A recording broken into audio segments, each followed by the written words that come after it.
Finish up obviously our Wednesday practice, 2-minute drill. First thing I'd like to say is just really impressed with the way our guys are attacking these practices and the physical nature of them. You know, at this time of year, sometimes can wear on guys, and instead these guys have been really aggressively attacking it, which shows that our guys understand that we play an opponent that is really talented, and you know, has done some really good things this year, and we have to be at our very best in playing against them. That being said, open questions.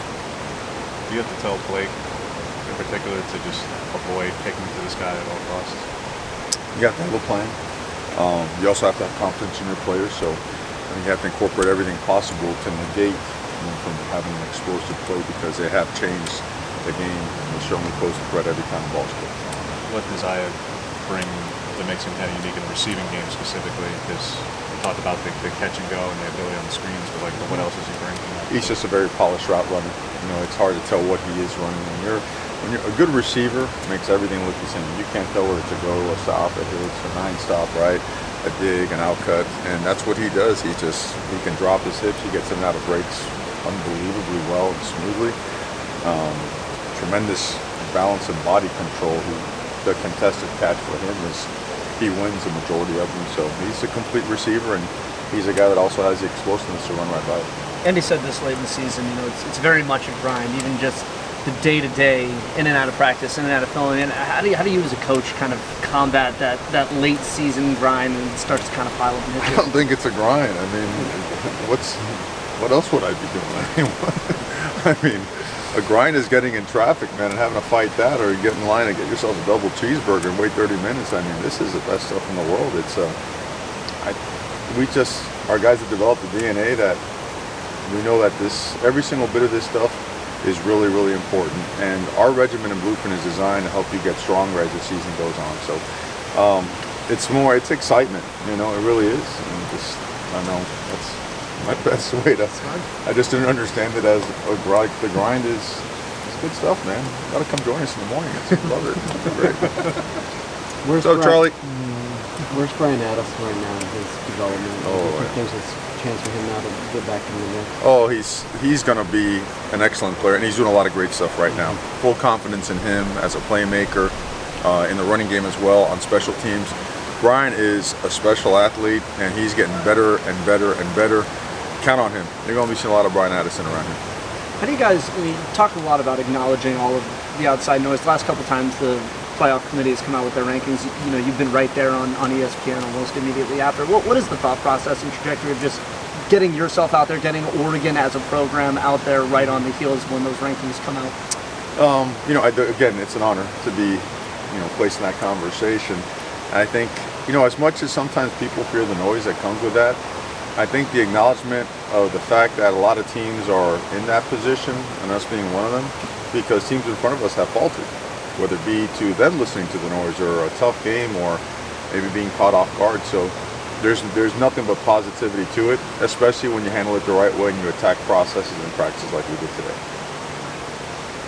All right, we'll go back to the spring for a moment with Juwan and just the timetable for him personally in getting here, where he had a lot going on in life before coming here, where frankly a lot of people probably would have waited. Give me to that process of your role in that and helping him deal with all that he was dealing with at that time. Well, I mean, when talking about guys like this, I defer any and all just, I would say, credit and merit to the guy, the player, and Juwan. The guy really has approached and attacked every bit of adversity and opportunity like a man on a mission. You know, and things were going really well, but he had just gone through a lot. And sometimes that doesn't hit you until later or whatnot, but he's always fought through about a really positive attitude, and then bam, has an injury to start things off and misses a good amount of games, and all of a sudden you find yourself, man, I'm in my 5th year, I've made this move.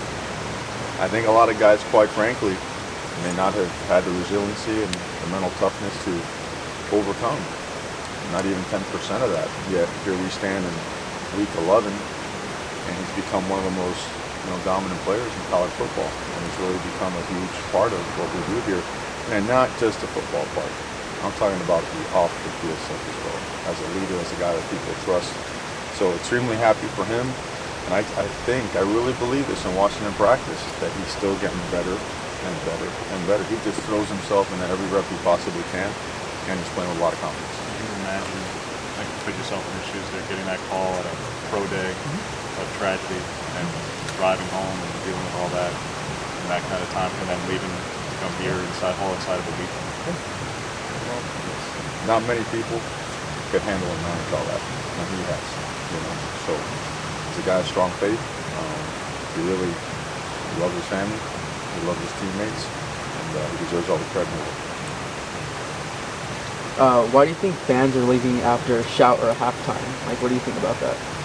What do I think about? Fans leaving after a shout, like, you know, like you guys are up by like 20 points, and then you see fans wait to shout and they do the dance and everything, and then they leave right after that. I don't know. Maybe I had to go do something. You know? What am I supposed to say? Maybe we'll politely say, "Hey, we'll play shout again." I mean, I don't know. I mean, I love our fans. They do a great job.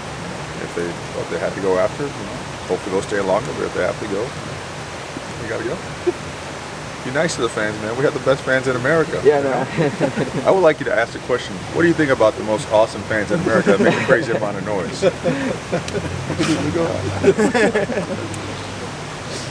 Very good. Thanks, Coach. Okay, thanks, guys. Have a good one.